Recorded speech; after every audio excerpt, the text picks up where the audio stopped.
But I think that one of the biggest issues the Marvel Cinematic Universe has right now when it comes to Phase 4, and I think this feeds into the issue of it potentially feeling scatterbrained, is that there's no flagship. There's no one leading the charge. When it came to the first 10 years of the Marvel Cinematic Universe, you had Captain America and you had Iron Man, and each of them were sort of a flagship in different ways, and they really complemented each other. So Tony Stark was the face of the Marvel Cinematic Universe. He was. Spider-Man's popular, it was great seeing Tom Holland, but by the time Spider-Man was rolled in during Civil War, Robert Downey Jr. had been Iron Man for so long, he's the guy that we liked, right? The Marvel Cinematic Universe started with him, he's the one we latched onto, and ultimately he became the face of the MCU's franchise for that 10-year period. But where Iron Man was the face of the MCU, we all knew at the end of the day, as soon as Captain America was announced, and as soon as they introduced him into the MCU, he would be the leader of the Avengers once that team was formed. And when it was formed, he was the leader. And then following everything that happened when it came to the Marvel Cinematic Universe and the Avengers roster itself,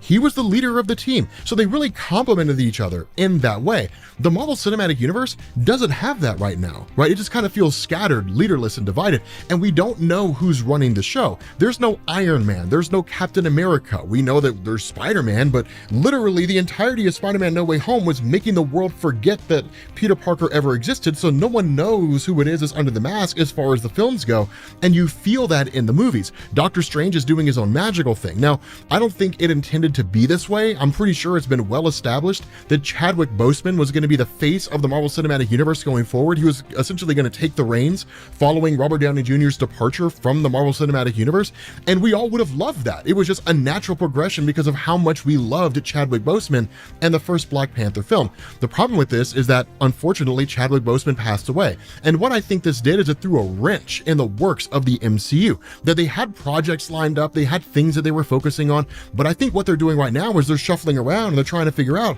who's going to be the one to lead the charge here? Who's going to be the one to run the show here? Because as it stands right now, there aren't really any viable candidates in that way. Stephen Strange is so far removed with the magical stuff that it's hard to see him taking over the Avengers, because the reality is he's never really felt like he was a part of the larger Marvel Cinematic Universe landscape. He's just kind of out there doing his thing and pops up from time to time.